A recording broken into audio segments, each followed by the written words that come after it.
Hi, I'm Debbie from Off Topic with things I didn't plan to learn. This one is a really special one. I was just sitting around my little cabin in Costa Rica and I got a call from my friend Larita. And she was the person that was the founder of Adopciones Gracia, which was a place that helped to rescue animals, especially dogs. And she owned a lot of disabled animals. She had a dog that had had its throat slit so that it couldn't bark anymore. She had paralyzed dogs. She had really, really old dogs that she had to give special formulas to. She had all different types of animals. And she called and said, "Hey, Debbie, do you want to go to the Zaguates Territory with me today?" And I said, "What's that?" And she said, "It's a place where there's 1,000 stray dogs, and they have them on this big piece of land, and you can go there and walk around with them. You can hike with them, and it's really cool. And there's a dog there from Gracia that I go to visit every couple of months, and I'm going to go today. If you want to go, get ready." So I said, "Sure." So zaguates in Spanish is a term for stray dogs or street dogs, dogs that don't have a home. And there are a lot of stray dogs in Costa Rica. You'll see them all over the place. So off we went, and it was a trip that took probably an hour and a half. And she had brought one of her dogs with her that was the paralyzed dog, and it had a little wheelchair. So when we got there, she already knew the owners of the place. They were good friends of hers. And so she greeted them and talked a little bit. And then she said, "Okay, well, they're getting ready to go on their hike." She said, "But I'm not going to go because I have my little dog with me that can't go. She won't be able to keep up with the dog. So I'm just going to stay behind and I'll go visit the dog from Gracia." And so I did want to go on the hike, but I thought, well, that would be really rude of me if I went and left her behind. So I stayed with her. So anyway, we saw the gate getting ready to be opened, and we saw the area where all the dogs were, and it was a big fenced in area, and the dogs were, honest to goodness, not doing anything weird. They were all in there. They were being really great. They were kind of all keeping a little bit of a distance from each other. They weren't fighting or biting or barking or doing anything like that. And there was a man in there that had a bamboo pole, just only the one man, and that was all that he had for his equipment. And the dogs they seemed to be just fine. When he opened the gate, they all went out in an orderly fashion. They were all excited to go, but they all went out. They filed out, and there were some other people that had come to go on the hike, and so they walked with the dogs off into the woods and off into the hills and the mountains around there. So all the dogs were really happy. Their tails were wagging. They were jumping around, and just every kind of dog was there.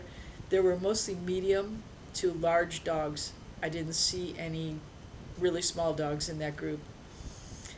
So they were off on their little journey, and we went up to see the dog from Gracia. And that dog was in a different pen, and there were a few other dogs in there, maybe three or four. And I said, "Why can't these dogs go on the hike?" And she said, "Because these dogs get into trouble when they go on the hike. They either run away, or they chase people's chickens, or they do things like that. So they can't go on the hikes." So we saw the dog Nicola that she was talking about. Um, at that time, the dog had a different name. It was called Tacola, which means the end of a joint. And so she said, "Oh, here's Tacola." And so she was jumping around and really excited to see my friend. And she she obviously loved her so much. They both loved each other. And so she went inside and she was talking with her and petting her, and Tukola was jumping all over her and kissing her. And so then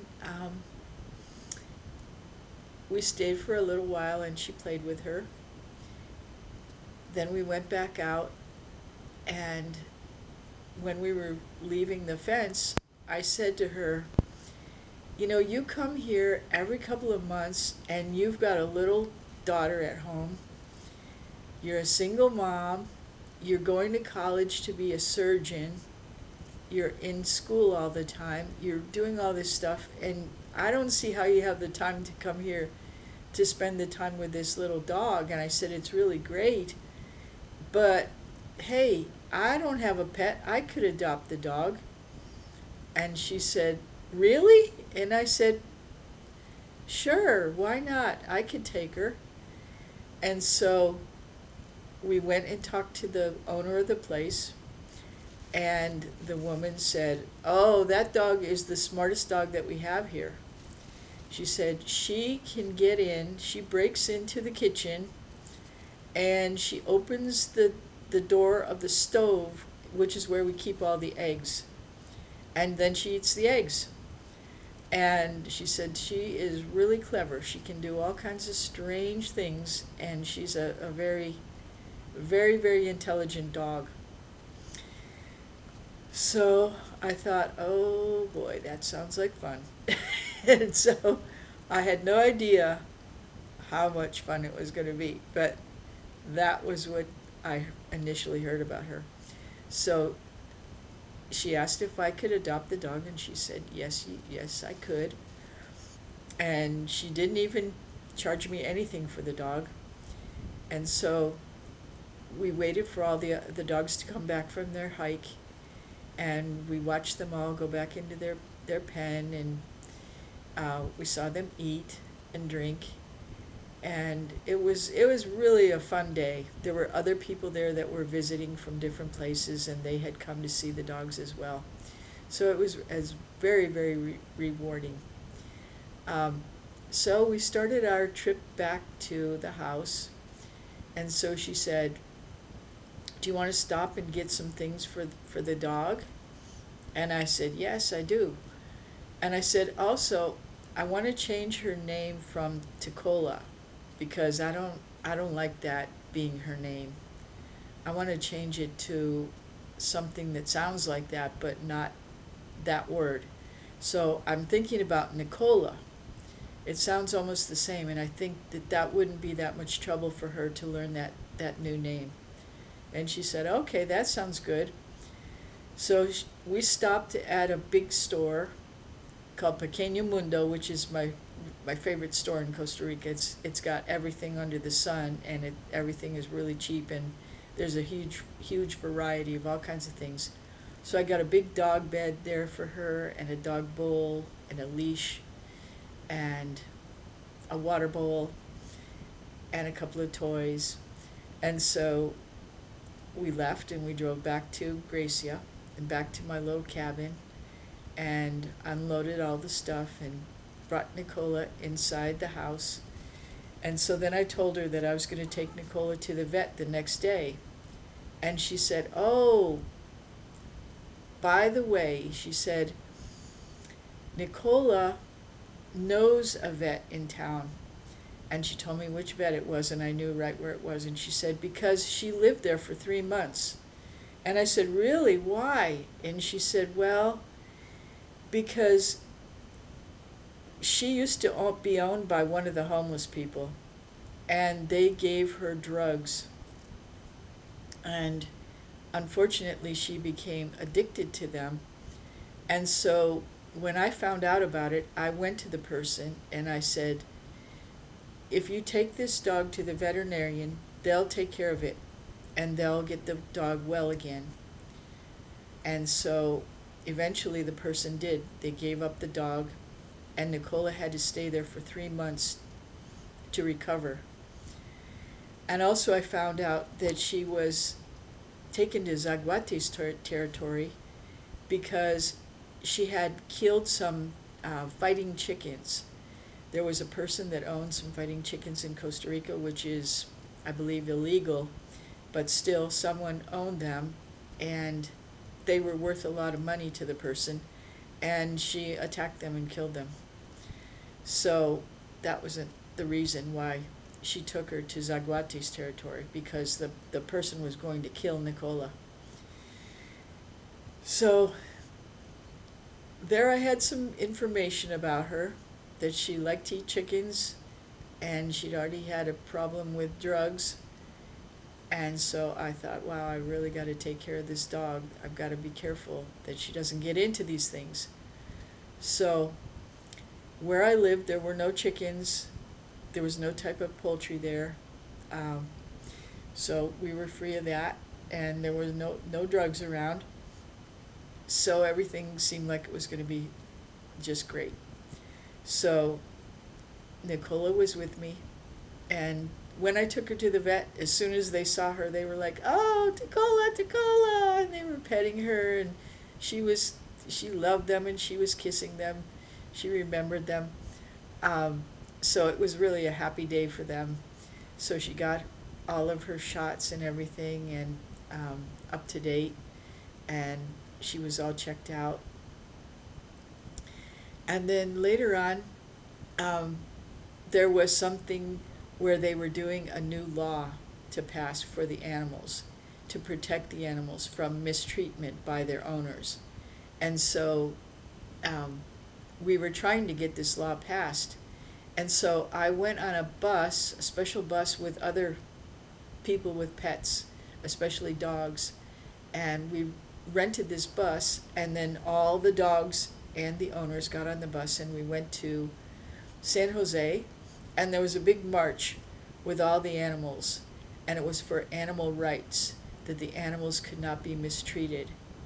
And so it was really fun because Nicola was in it, and some of the people that had helped to rescue her or had known her before were also there, and they were coming up to her because she looked like a very distinct type of dog. She was a cattle dog, and she had a brindle coat. She was very, very pretty. And so they were all coming up and saying, "Oh, Nicola, Nicola." And I said, "Oh, I changed her name. It's Nicola." And they said, "Okay." And they were taking pictures with her and just loving on her, and she was enjoying it. And we saw all kinds of dogs there. There were giant Dalmatians and giant Great Danes and all different types of dogs and little Chihuahuas. And there was a man carrying a cat, and the cat was on top of his head. And there was also a man that had a chicken on his head. And everybody was marching in this parade. And the law did become a law. The law that we wanted passed became a law. And so the mistreatment of animal law went into effect. And that parade helped it. So Nicola became my dog.